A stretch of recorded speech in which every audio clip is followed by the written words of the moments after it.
Okay, folks, this chapter is called Duty and Principle, and it's focused on deontological theory. So this begins with Kant, and Kant says that morality depends upon following absolute rules. So you remember in chapter 1, we talked about absolutism, right? And this is the idea that we have absolute rules and we apply them to everybody in every situation. So for example, lying is never right. So the central issue in any dilemma then is, what ought I to do? So deontological theory attempts to develop maxim, rules, and principles that we should adopt. Okay? Kant says that our behavior is only morally worthy if we can perform it in agreement with what he calls a categorical imperative. Okay? Basically, we do it, the motive for our good behavior is duty, that we ought to behave this way. So it is important to not only do what is right, but to do it for the right reason or motive. Okay? And the only worthy motive is duty. We do what is right because it is right, and it is right because it is our duty. Okay? Doesn't really care about consequences of a particular act or any theology. You do what is right because it is your duty. A moral person then is someone who acts from duty and not from inclination or simply in accordance with duty. So, for example, you refuse to commit suicide despite having an awful life. Okay? If you do it out of duty, that is a moral behavior. If you do the same act, but you do it because you're fearful, that's not moral.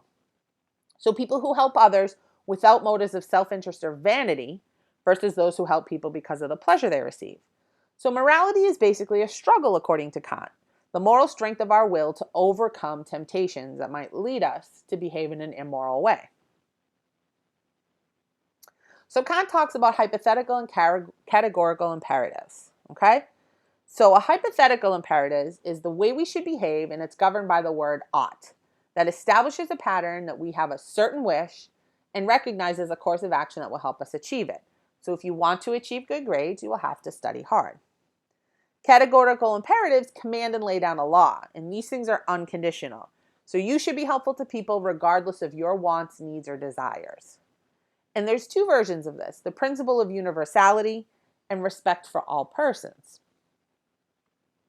So when we think about universality, quote, we act only according to the maxim by which you can at the same time will that it should become a universal law. You always need to behave, you always need to choose conduct and behavior as though that would become a universal law that is applied to everybody. A maxim is a personal or subjective plan of action that incorporates our reasons for acting as well as a sufficient reason for what a sufficient indication of what act the reasons call for. So that's usually a subjective rule. Always be loyal to your friends. So the first thing you want to be able to do is test your maxim before you act upon it. So what is the rule you would be following if you were to do that act? And are you willing to make that a rule to be followed by everyone? If so, then that is permissible behavior. Doesn't matter the consequences. So let's think about an example of borrowing money when you know you can't pay it back. Do you lie and say, yes, Bob, I will be able to pay you back? A maxim would be, whenever you need a loan, promise to repay it even though you know you can't. As a universal law, though, this would be bad. It would be self-defeating because no one would believe anyone's promise to repay a loan. So we cannot will that upon everybody. Therefore, it's not moral behavior. Moral judgments have to be bracketed by good reasons, and those need to be arrived at rationally. So let's say, think about lying. If we have a rule against lying, it's a categorical imperative because lying in any circumstance is, quote, the obliteration of one's dignity. Lying as a universal law, allowing people to lie, would be self-defeating because we have so many relationships that are based on trust and honesty, and those would be unworkable if everybody could lie. We also want to remember to have respect for all people. We want to treat other people as human beings and never as an end to a means. This is the same idea as an earlier version. We want to respect others because they are rational human beings like you. Respect shouldn't be based on someone's ranks or talents. It's grounded in the dignity of all human beings. Humans have an intrinsic worth or dignity that's not enjoyed by other animals. So animals can be used as a means to an end. We, however, have a strict duty to promote the welfare of others and avoid causing them harm. So we should never manipulate or use people to achieve our purpose. So let's come back to that borrowing money idea again.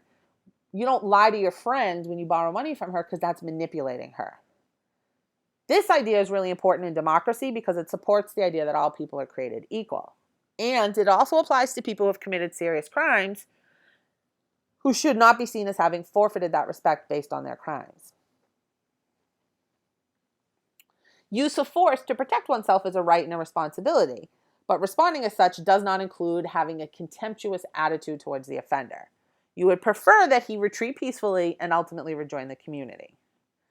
So there are ways that this idea of this basic right for human dignity is already embedded in our whole process. It's in our fair trial, the right to legal advice, the appeals process, the use of mitigating circumstances, when we deal with bad prison conditions.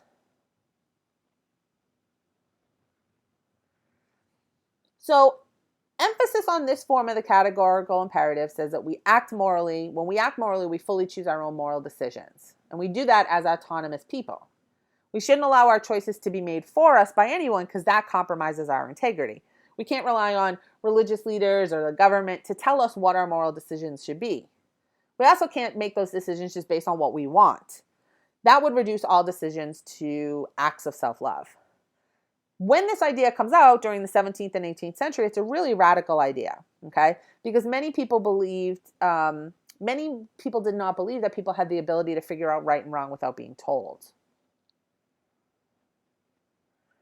But what do you do when you're faced with two courses of action, both of which are held to be absolutely wrong? So during World War II, there were Dutch fishermen that often smuggled Jewish refugees in their boats. When stopped, they would ask if they had refugees. Now they have two choices. They can lie, or they could tell the truth. And if they tell the truth, they're both going to die. So in certain circumstances, only one of these rules is absolute. So then this leads us to the idea that maybe all moral rules should be treated as generalizations. So telling the truth is an obligation that should be kept provided there are no other overriding factors present. Ross refers to those obligations as prima facie duties, and they include things like helping others, keeping promises, and there's no set of rules to determine which action is more important. According to Kant, strict moral dilemmas are conceptually impossible. The solution is to go back and rethink the issue. Okay, so how do we apply deontological theory? We've got a scenario here. Joe's a corrections officer in a juvenile detention center, and he works in a unit housing 15 youth offenders, many of whom suffer mental health problems. He's worked there for about 2 months. He feels comfortable. He's been accepted by other staff. He admires their skills, and he hasn't had any significant problems with the kids, generally enjoying the work. Lunchtime on Monday, Joe's in the dining room supervising the kids as they eat their lunch. At one table, there are 6 juveniles, one of whom is a 17-year-old named Brian, who Joe thinks has some developmental disabilities. Brian often displays offensive table manners, and in this day, it's really put Joe off his own meal. Brian keeps adding ketchup in vast quantities to every dish and slurping it from the plate. He's using his hands instead of a fork, talking while his mouth is full, and spitting food across the table. So Joe can see that not only does it bother him, but the other kids are kind of grossed out.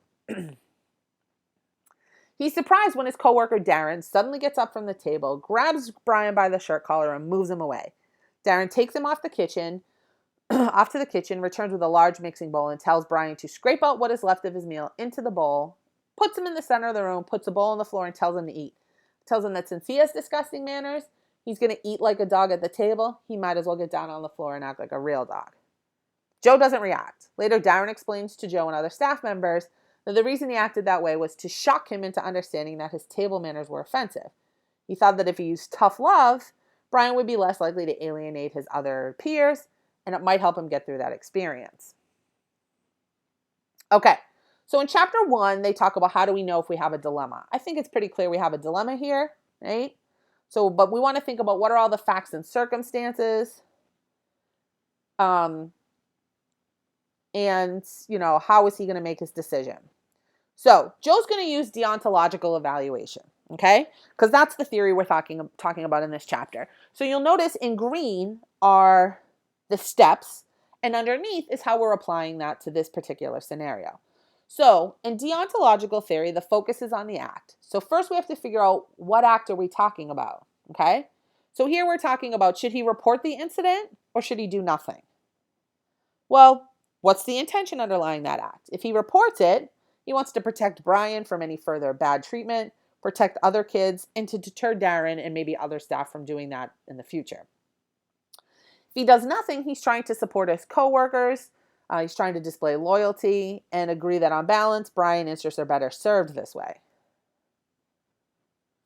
What are the duties involved in this situation and to whom?